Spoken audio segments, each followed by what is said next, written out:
Welcome back to the Fire Emblem Awakening playthrough. Last time, we got some legendary weapons from some ruins guarded by the reanimated corpses of all the first generation characters.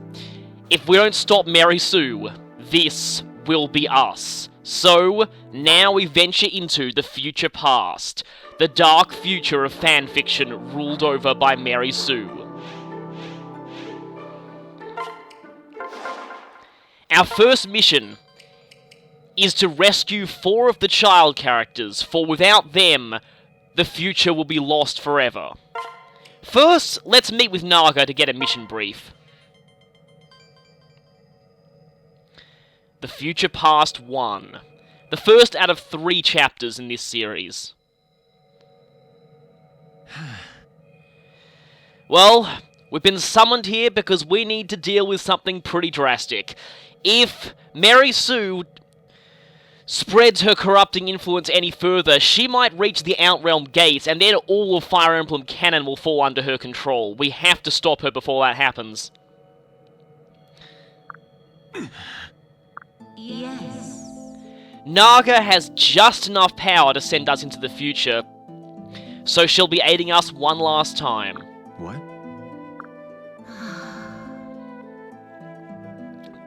This world stands on the brink of demise, and not even Naga is strong enough to stop Mary Sue at this point.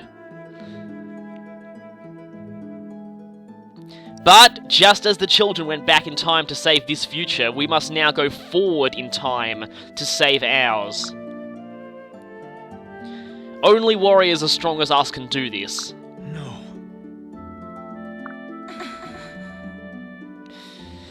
The ancient Fell Dragon has been revived, the real one, according to Mary Sue.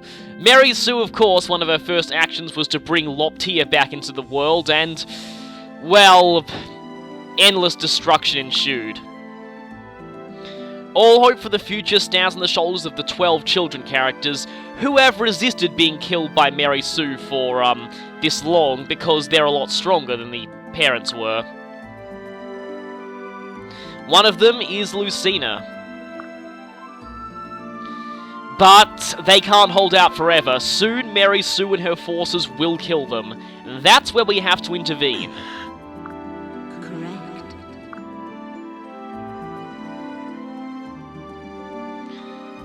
So, 4 of the children have found 2 of the gemstones.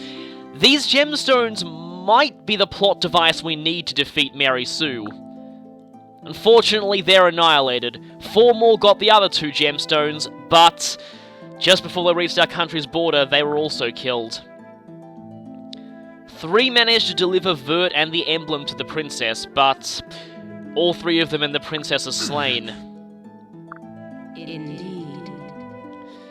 And this is the final fate of the universe if Mary Sue has her way.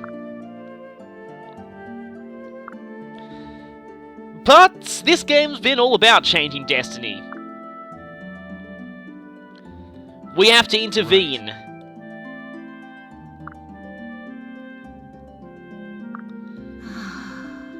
And yes, if we don't save this world, all other worlds will suffer the same fate. We need to go to the very moment before the world falls. We have to find these 4 children and save them. Yes. Heed me.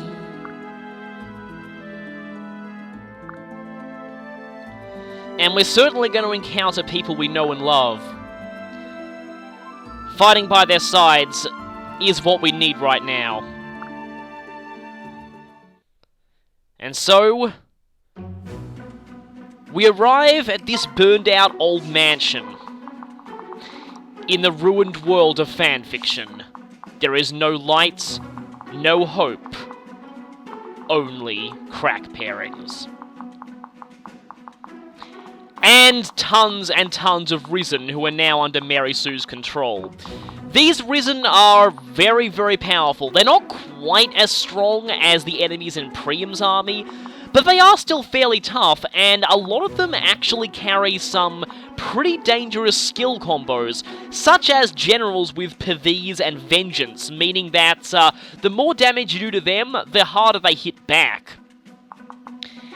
The cool thing here, though, is that it seems the developers realized just how bad the counter spam was in the main game, and all of these enemy warriors, none of them are ever going to have counter, so that is one blessing of this chapter.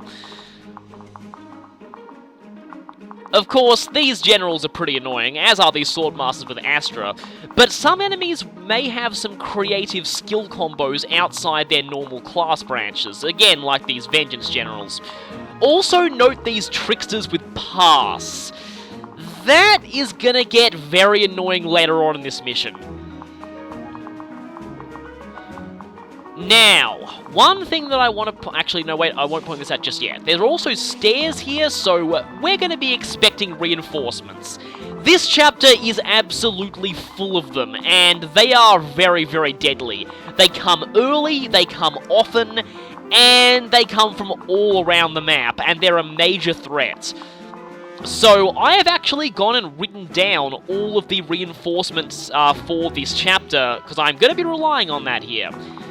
But, who's the boss of this chapter, you might say? Well, they're surrounded by two war monks that for some reason have no healing staves. But, it's Gary Stu. He has betrayed us!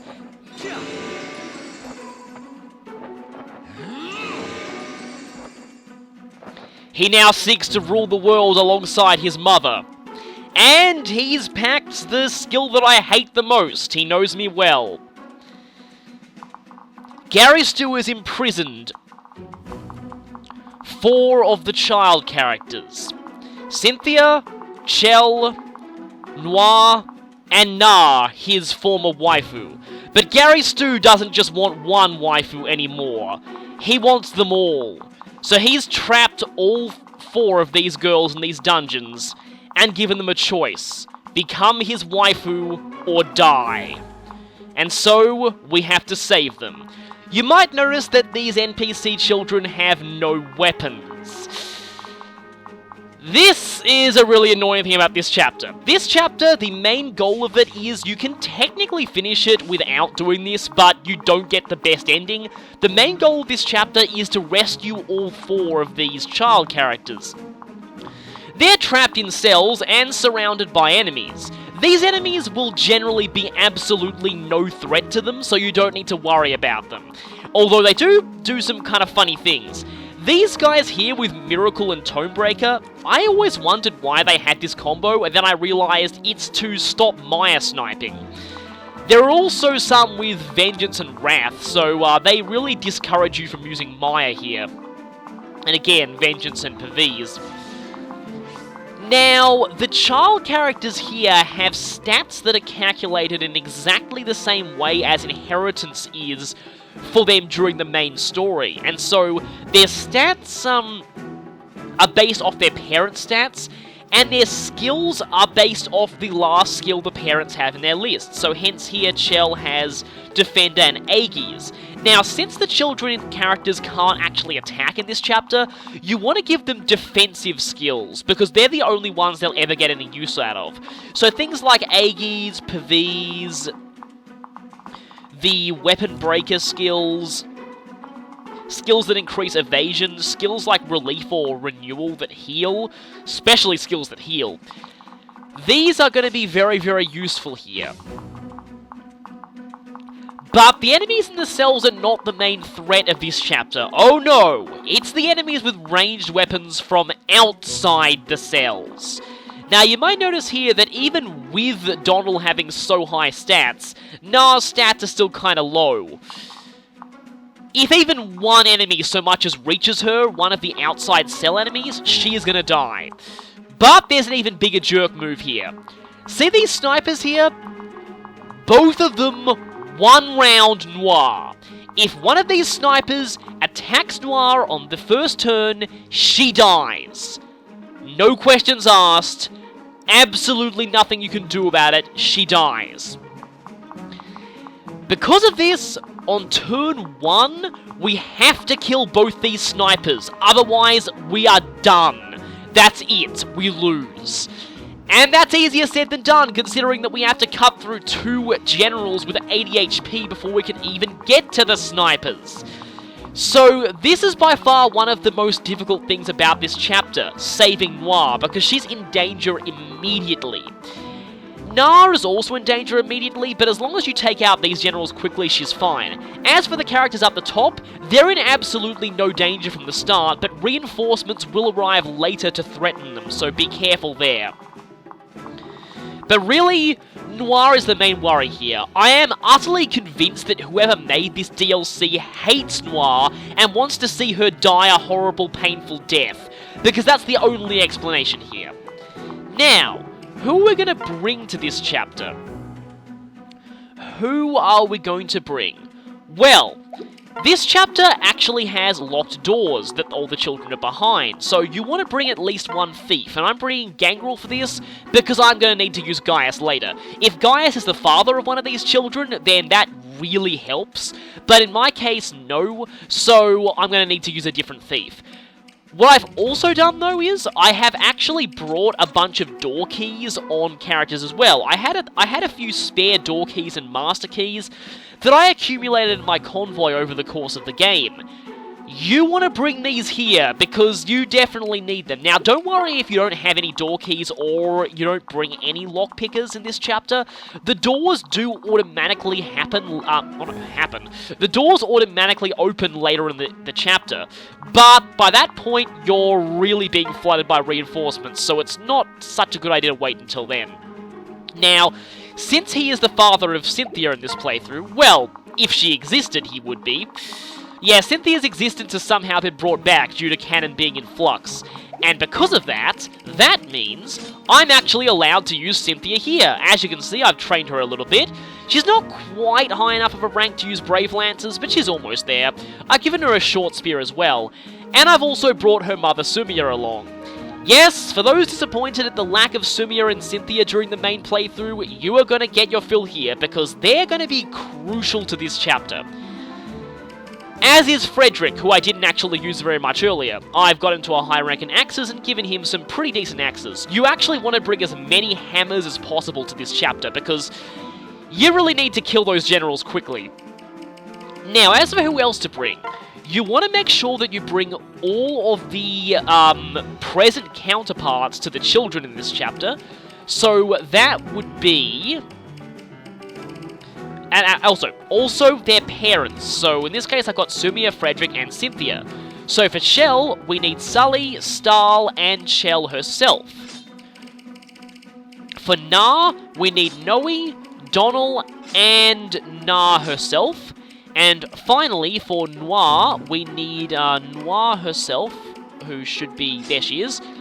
We need Tharia. Well, we need Kellum here, and we need Tharia. Where is she? There she is. She has gone through Sniper, and so her skill and hit rate is a lot better now. She is going to need it, trust me. So with that, we've got everyone, and in this chapter, you have exactly enough spaces to bring every parent, set of parents and children that you need to get all the conversations in this chapter, as well as Crom and one more. And in this case, I'm using the one more slot on Gangrel, which also means he's going to be one of my only healers here, which is going to get interesting, but hopefully Donnie and Nar are going to... Yeah, now, also, as far as inventory goes, I actually equipped Donald with the Hellswath because he needs a ranged weapon for something that I need to do. Now, other than that, I'm actually not going to do anything else in the preparation screen, including shuffle people around, because I already have a map save from the first turn here, and I want to load that version instead, because I need a very specific setup in order to get this right on the first turn. So, I'm going to go ahead and load that file, but first I'll show the opening cutscene here. I also actually unlocked a couple of supports, but they're mostly between characters who... we're not going to be using until next chapter, so I'll wait until then. Anyway. No. But Lucina recognizes this place. It's just like her future. What? Yes.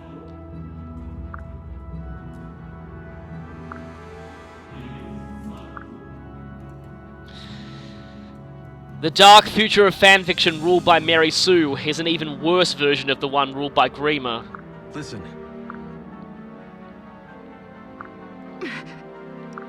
Right.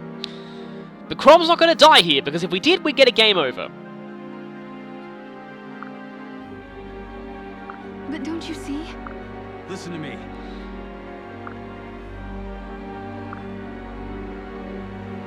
Yes.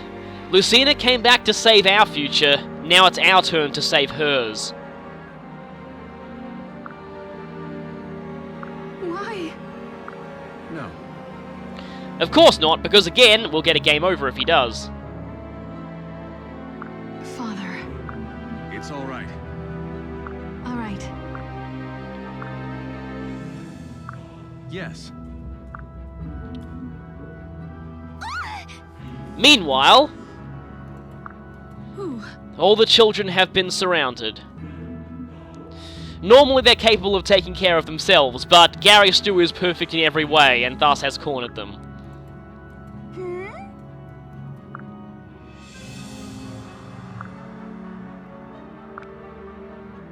Yeah.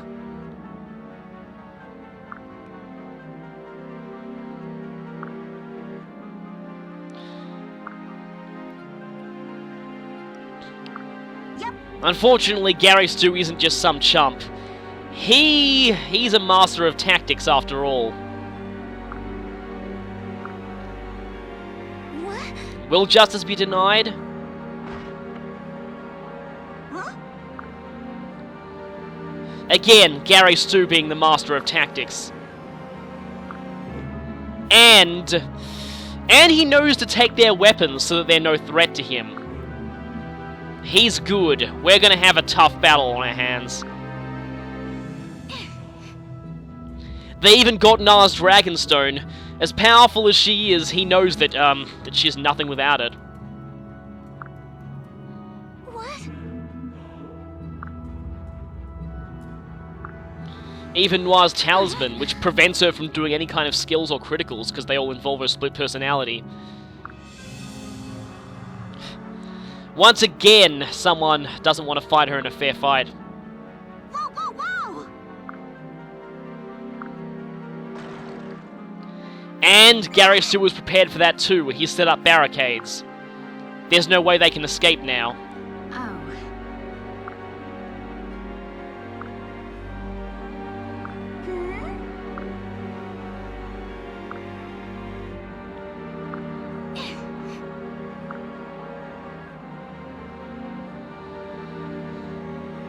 They are trapped with no weapons, and very soon Gary Stu will come to kill them himself.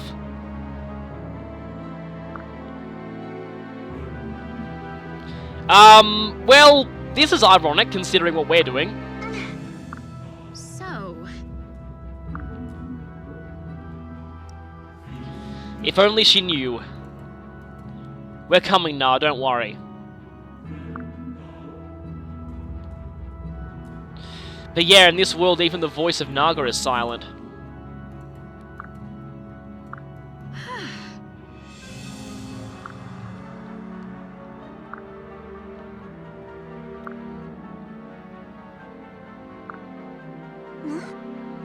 You already were reborn into a kinder world, but this time will save you in this one as well. Something I like about the future past is you actually get to see the children interact with each other outside of support conversations.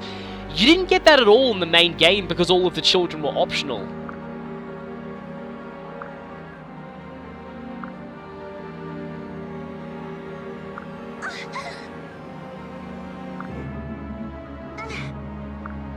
Yeah.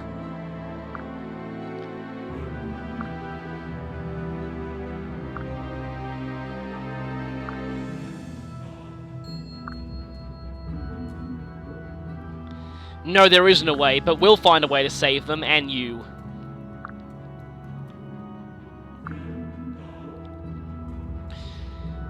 The good guys are going to win this, don't worry.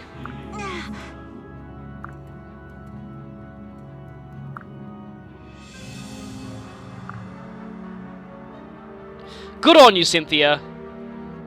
Right. There is still some way out of this.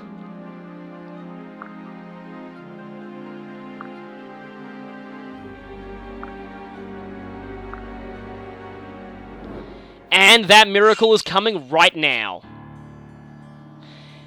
If you have blood relatives stand next to green units, you'll trigger conversations. This also applies to the alternate versions of the green units that you've brought over. Hence why I brought all these particular characters to this chapter. Okay, it's time, and I need to do a very specific set of actions to even survive the first turn. This is all about saving Noir here. What I need to do is, I need to get Donald to kill one of these enemies, and I need to get Tharia over to kill the next one. Now, you might notice that Tharia's speed here is a bit higher than it was in my original attempt of this. Basically, I had to use a couple of speed bings on her to ensure that she doubled these snipers, because I really, really need that. So, first step is to get rid of the general in the way, and to do that, I'm actually going to use Gangrel. Hopefully Gangrel's stats are good enough that he won't actually, that he'll be able to survive on his own. Like, look at this. This Berserker has almost no chance of hitting him. This one has very little chance of hitting him. He should be fine. Now, what I'm actually banking on here is lethality, but I do have a backup plan in case that doesn't work.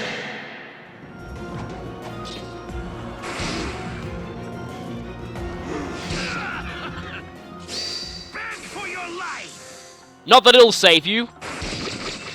I always love it when they activate PVs on lethality. It's always amusing. Anyway, a path is clear. What this means is I can now get to this archer. But Donald actually is not strong enough to one-round this archer on his own. He needs his waifu's help. Of course, got to make sure she equips a better weapon. And I need Hellswap here. This archer has to die now, because if he doesn't, Noir is doomed. Absolutely doomed. How about this? No dual strike, but Noe's strength boost was enough to take this guy down. So that's one of the snipers gone. Now for the second. For this one, I am glad that Kellum has the boots. Oh boy, am I glad. For this, I am going to pull out all the stops and go for Goetia, and Kellum has his Brave Lance equipped. Tharia, save your daughter. Make up for what you did to her in the bad timeline. Now with that, Noir is not totally safe yet. This general still has a spear, so my next port of call is to eliminate him, and quickly. In order to do that, I am going to first go for Nah here. Weirdly enough, I'm going to get Gangrel as a pair-up partner. This place still has the problem that, okay, yeah, Vengeance is pretty annoying. It's one of the only ways Nah can actually be damaged here.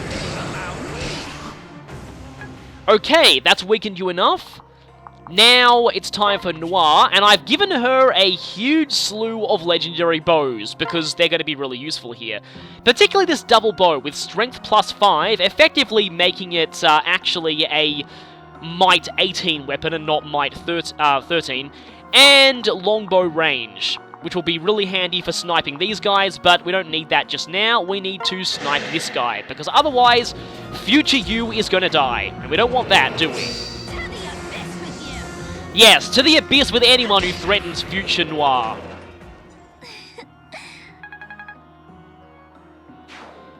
So with them down, my next port of call is the enemies above me. Namely, these two Risen Generals right here, because if any of them gets to Nah, she is very likely to die. These Sages are also a problem, because normally I would send Shell up and just hammer one of them, but the Sages will most likely kill her, so I can't really do that. Now, you may notice that Stahl and Sully have actually undergone role reversals since last time you saw them. Sully is now a Great Knight, and Stahl is now a Paladin, so yeah, role reversal. Also, I am going to pair up Crom with Frederick here, just for, you know, extra efficiency as far as pair-ups go. And I grinded them to an A support off camera. I actually don't want to show those supports because I actually feel they're very out of character and just a bit overall weird and kind of clash with the overall tone of this game's story. Anyway, here's why I brought the hammers, and I also brought Crom's Noble Rapier. I am going to need it to break through these generals. Of course, they get really annoying if they activate PVs on the hammer strikes. Thankfully, PVs cannot activate on dual strikes. Okay, this is going to hurt a lot if it hits. Thankfully, it didn't. And down. If you get unlucky with PVs against these guys, you actually may just have to restart this, which is kind of annoying, but that's kind of the way it goes. Okay, next, I actually forgot who I had to take out this next general, because Stahl and Sully both are not exactly the best against the sages, but at least Sully has, Aegis. Of course, I've still got Gungnir. Might as well equip. Actually, though, Stahl has an Armor Slayer, again for the purposes of these generals. You want a lot of armor-killing weapons in this chapter. It really, really helps. Strength +5. Should I go for that, or should I go for the Brave Lance? I think I'll actually go for the Brave Lance, just to give Stahl more chances to dual strike with his Armor Slayer. And PVs. And one from me. Watch it. Thankfully, due to Dual Guard Plus, these guys have a really big Dual Guard chance. And down! Very kind of you.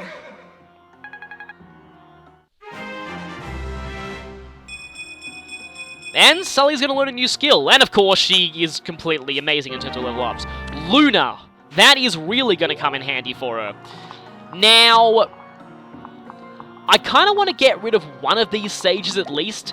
Now, Cynthia is up here, so I need to send her and her mother up this side of the map, which is good because this side of the map, thankfully, is the side that has no archers. So yeah, they kind of set this up pretty well. Anyway, the short spear is pretty useful here, but what I do need is for Sumia to equip the Brave Lance, because I kind of need her to dual strike and get the Brave Lance attack off. Otherwise, I could be in for some trouble. Now, Cynthia does have Luna, which is going to be useful. Also, we're actually seeing Cynthia in action, finally. And Sage down. Wait, it's over? And with that, the only one left to move is Shell, and again, I just need to watch out for these sages because they are a serious problem. I'm going to move her up here next to her mother for extra chances of... Oh yeah, by the way, this guy has a brave weapon. So, the enemies here are kind of ridiculous. Thankfully, the Gay Bulk is going to reduce the damage to 0 thanks to the defense bonus. And why didn't you dual strike, Sully? You alright? It's even funnier if this guy Astras, because then he just does no damage. Okay, now we just need to survive this turn. Which means Gangrel needs to dodge a couple of enemies here, which hopefully shouldn't be too bad. I know this seems kind of risky, but it's the best plan that I had for getting rid of the 2 snipers on the first turn. Leaves massive holes in your battle line, but once the initial enemies are gone, it shouldn't be too much of a problem. Then again, there are going to be a lot more than just the initial enemies. And you guys have virtually no chance of hitting Gangrel, so I don't need to be too worried. Or Gnar can just dual guard with no support rank, that works too. And the other Berserker has absolutely no chance of hitting. Also, these guys, no threat if the parents are adequately leveled, and so these NPCs inherit good stats.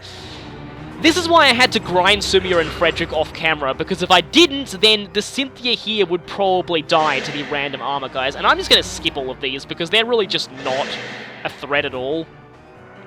Just a complete waste of time. Be careful. Okay, 0 damage. This is where Luna is helpful. This is the end, friend. Don't trip. Ah, probably Sumia also had Luna. Time to pay. But yeah, Cynthia is going to be the real hero of this chapter, so... Unless she gets PV'd. Yeah, these generals are annoying like that. Now, Tharia is going to have to completely brutalize the enemies here. You really shouldn't have done that there. I can handle myself. She kind of can at this point, but I still appreciate dual strikes from Kellum. Don't worry, I'm going to give him some screen time in this chapter too. No vengeance there, strangely enough. Well, vengeance here. You're already dead. Yes, you are. Wow, you're really already dead. 174. Wonder what the damage record is for my playthrough so far. I know the highest possible damage is something in the 200s. Right beside you. And that dual guard was very much appreciated. Don't forget me. Satisfied? Well, I'm not going to be satisfied until every single threat to Tharia's daughter is gone. Let's go! Yeah, you have no chance to hit and make your time. And you're actually dead, surprisingly enough. Thanks, Nah. Really? That's it?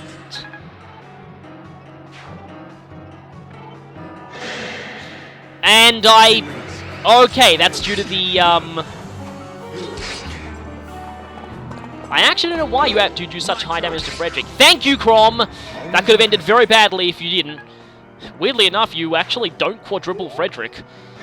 Okay, gotta be a little careful here, though. Frederick does not like getting hit by magic. Thankfully, he did not get hit by magic. And, the Tricksters are very, very little threat to, us. Hopefully, very little threat to us.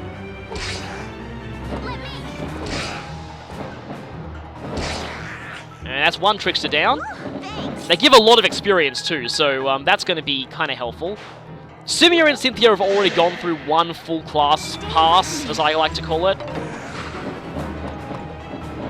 They've already gone through level 20 Falcon Knight. They're now just starting Dark Flyer.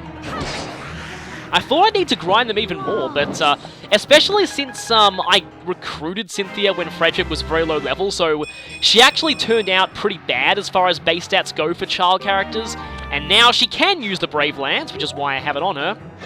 And yeah, that's why Pass is irritating. The Tricksters don't hit very hard, but they make up for it in annoyance factor. Don't trip.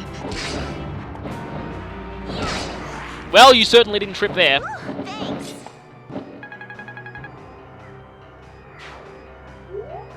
I'm just noticing this weird screeching in the music here. It's just, really disturbing. And let's just skip these because these aren't anything important. And on the ally phase, you'll usually see nothing except these people using elixirs. Weirdly enough, Cynthia has 2. She's technically the quote-unquote main character of this DLC, so I guess that makes sense. And now it's time for me to bring up my old reinforcement guide that I wrote myself. Because if there's anything that I learned from playing Chapter 25, it's never ever trust a reinforcements guide you don't write yourself.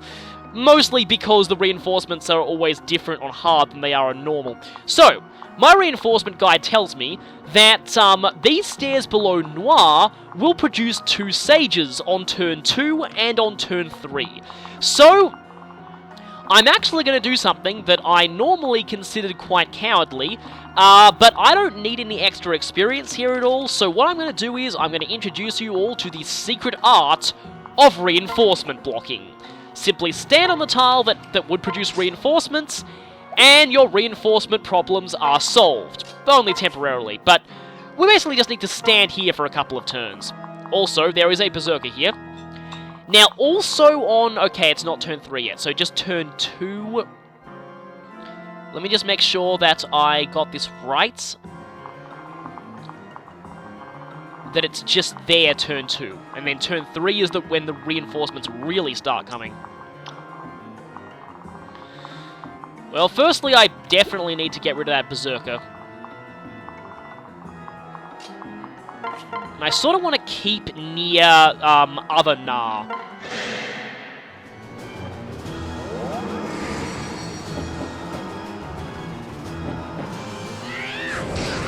And goodbye, Berserker. And I don't really care about Nar gaining any extra levels because, I mean, she's capped everything that she really needs to anyway. Doesn't really matter. Now, at this point, I can actually have Noir start saving her other self.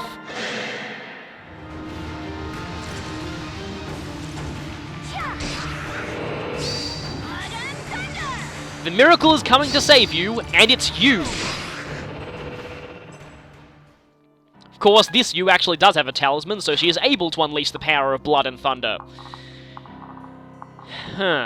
Next is... okay, my plan here is to get Sumia and Cynthia over to these two Swordmasters and try and take out at least one. Because I want to get to these stairs soon, because I'm going to need to start reinforcement blocking up there eventually too. But before I do that, that sage has to go.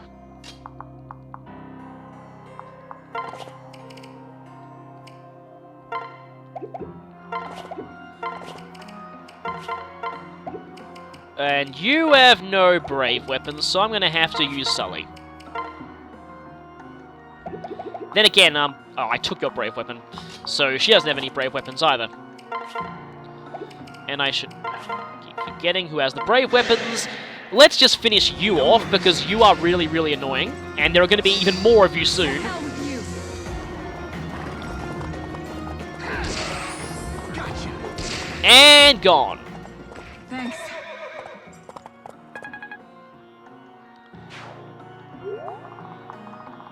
And I actually think I could use Shell here to hammer this guy. Again, I brought a huge amount of hammers to this chapter. This'll do it. Okay, unless this gets Pavized, this is going to be a kill. And it got Pavized, of course it would. Actually, kind of fitting that Cynthia's supporting her. Victory is mine. Oh, don't Pavize this, whatever you do. And you didn't. Good. Who's next? I hold my hammer aloft in victory. That animation was always amusing to me. Anyway. Now, Sumia has not been damaged yet, so... well, she might be soon, if these Swordmasters get lucky, which I hope they don't. I actually should have equipped Cynthia's Brave Lance, though. But I didn't need to. That was amazing. Yes, yes it was. And double level up. Sumia and Cynthia are finally getting some screen time, and boy is it showing. Yeah, these two are actually really, really, really good characters stat-wise, and I'm annoyed that I didn't get a chance to use them in the main run because Mary Sue. Frederick can't quite get far enough. And I probably don't want to equip a hammer while there are Swordmasters around. Now, with that, my only character left is, fortunately, Gangrel can't heal himself. So I'm going to need to... who should I heal? Tharia has, she has Nosferatu, and with the combination of, you're even out of range, too. The combination of Vengeance and Nosferatu means that she is very likely to heal all her health, so anyone else who's injured, Sully. Guess I could do that. Or I could heal other Cynthia. Oh yeah, by the way, speaking of staves, actually Chell's more injured. Speaking of staves, the rescue staff doesn't work in this chapter, so don't try it. That is the case for all rescue mission style DLC. Which would be this one, the next Future Past, and 5 Anna Firefights. So any rescue mission DLC bans the use of the rescue staff. Here goes nothing. Hello there, Swordmaster.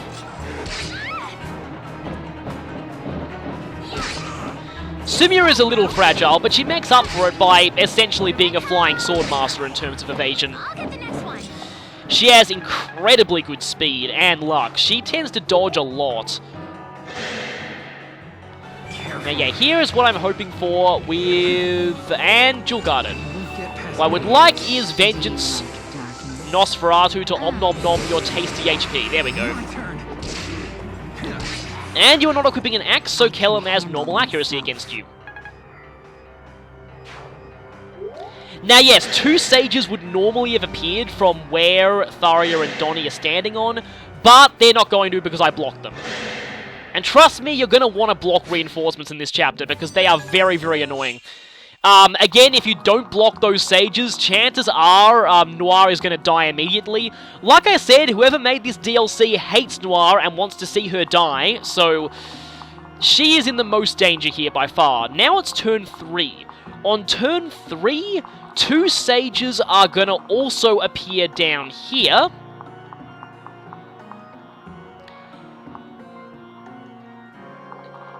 Sages are also going to appear from the top right stairs, so as in here, and they're the ones that are an actual threat to these characters, so just gotta watch out for them.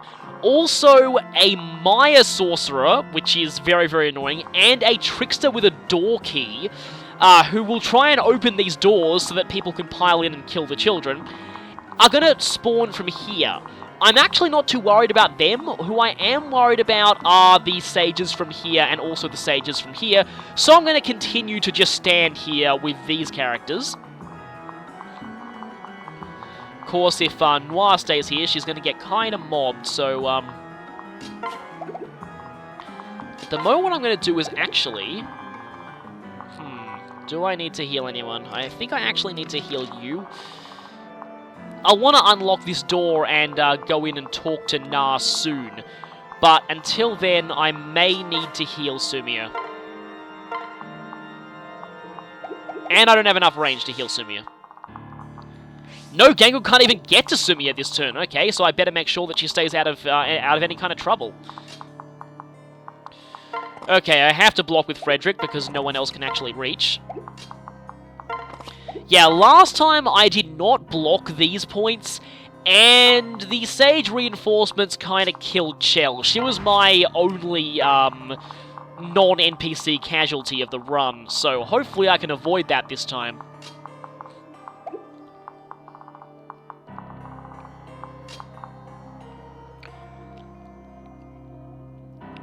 Having Na down here might help. But I think these two are enough to handle them, so at the moment I can just have Na blast the enemy attacking herself. Yes, this chapter brings a whole new meaning to the phrase, save yourself.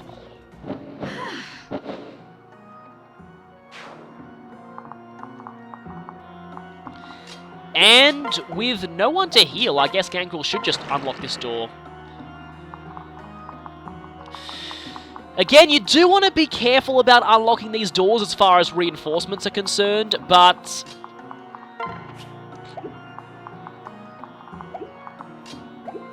And you're no threat, so I really don't need to worry about you. And from here, I think we can just end the turn. So yeah, there's the Trickster, and there's a Maya Sorcerer, but I blocked all the other reinforcements.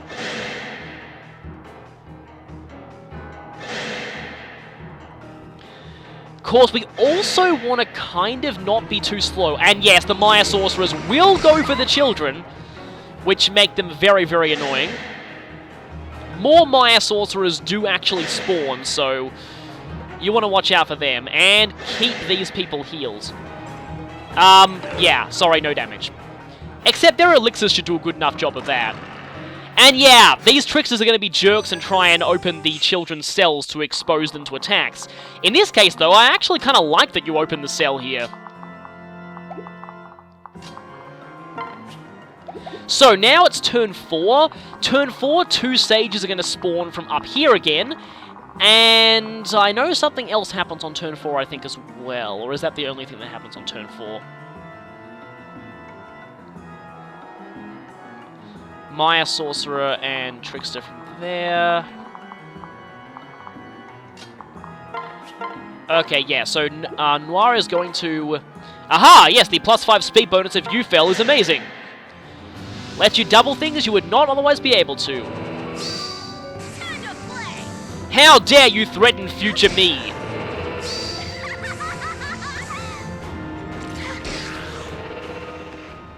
So tired. Anyone who threatens future Noir... And I just realized you can see the talisman on her battle model. Or is that just the Ufel arrows? I think it's actually just a Ufel arrow. Let me check. I think it's a Ufel arrow.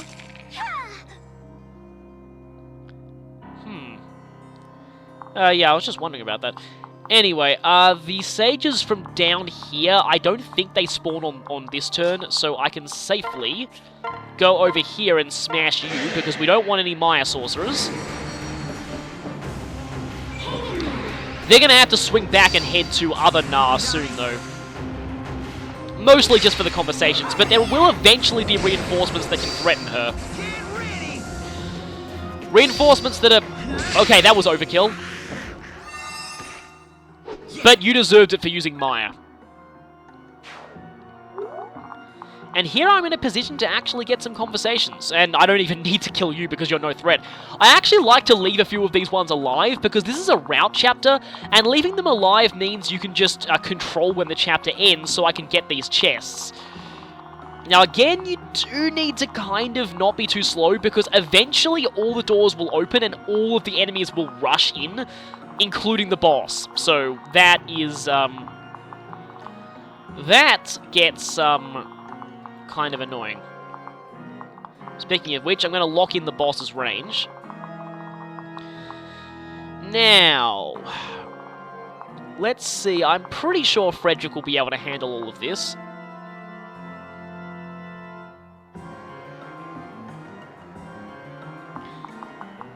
Turn 5, I need to block these points, but at this point, I don't really need to.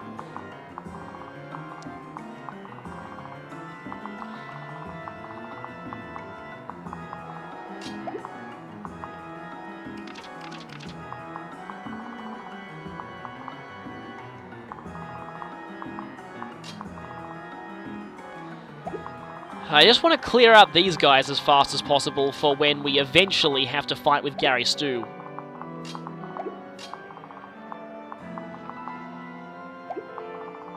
I don't like the idea of Frederick getting vengeance, though.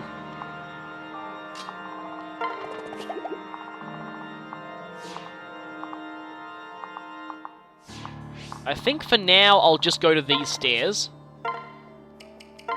Equip a Brave Lance, and I need somebody else to plug this spot because sorcerers come from here too. Top right stairs, turns 4 and 6. It's currently turn 4.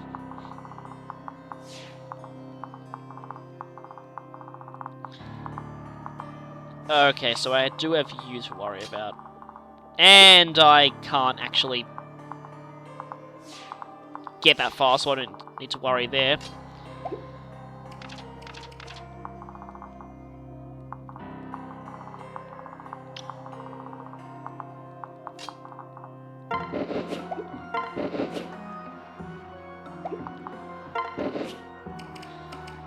Now, Sumia does give the extra support, but Cynthia has more health, so I'd rather have her here. Also, she can also rally. You might also notice that Sumia has a C support with Crom. All I needed to do was just bring Sumia to a chapter that Crom was in. I didn't even pair them up at all. And suddenly, bang, they had a C support. So, yeah, okay. Now I can actually do some conversations. So Na, firstly, Na will, again, literally save herself.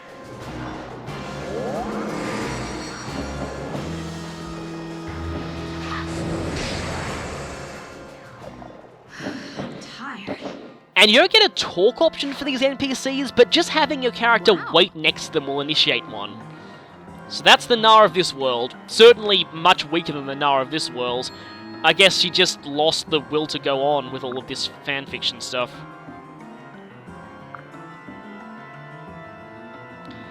So, in the future that this Na travelled back in time from, they also stopped at this place. They didn't stay for long.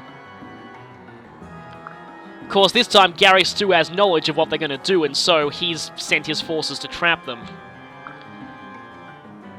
Yes. Due to Mary Sue, this world is headed in the worst possible direction, and it's our job to stop it.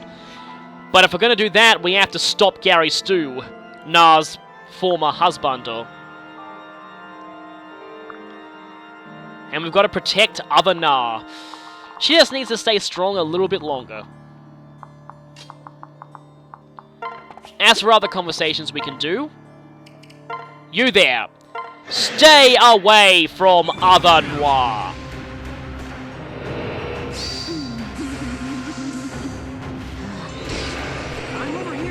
And now I need to remember to leave the top enemies alive. Killing is my job.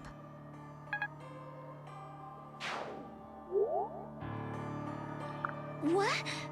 I'm wondering just how long this video is going to go on for with all these conversations, plus the very long opening and ending cutscenes of these chapters.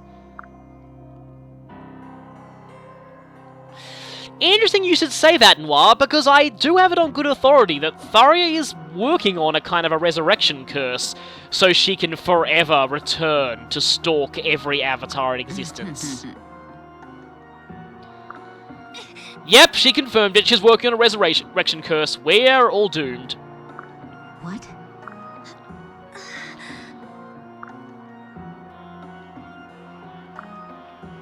In this timeline, Noir's just become so desperate to see her mother again. So yeah, in the bad future, Tharia sacrificed herself to save Noir. And I can't quite find the full conversation that goes into it in detail. But basically what happened was, despite being horribly abusive for most of Noir's life, Tharia eventually sacrificed herself to save her, and if anything, Noir got even more messed up from that. The one time her mother showed kindness to her, she then died. Thankfully, the Tharia of this time is going to end up better. Because she's actually being quite nice here.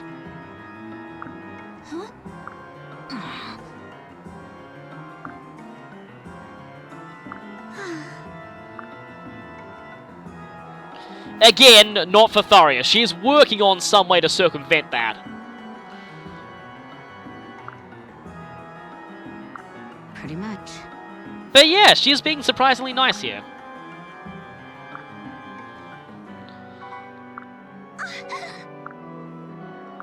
Yeah?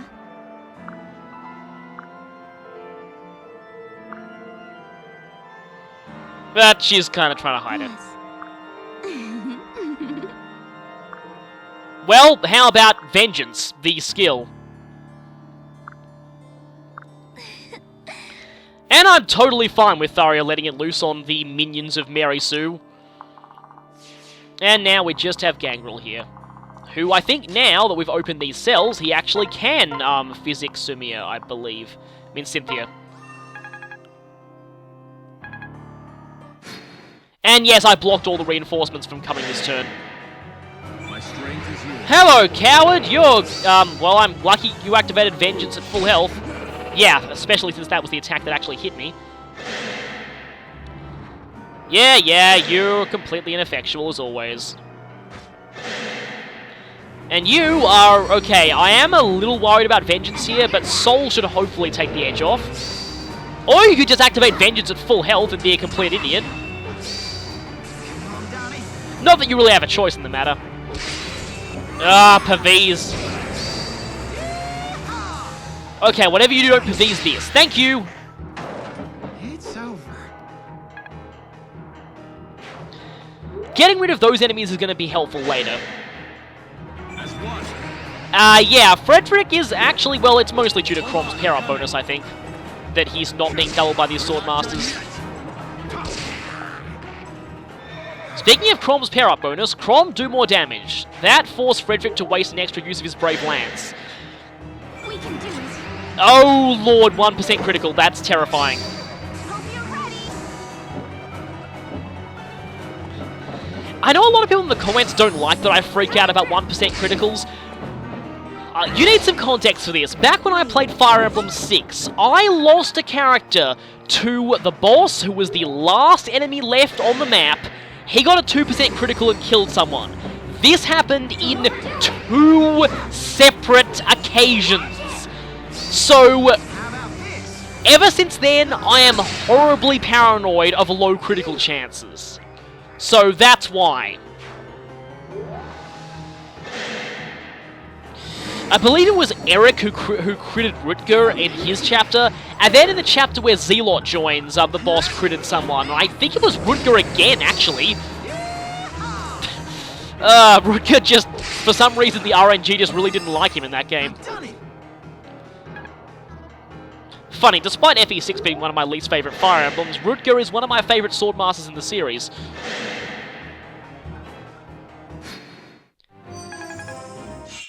And yes, that relief skill is putting in work. That's a very good skill to give her.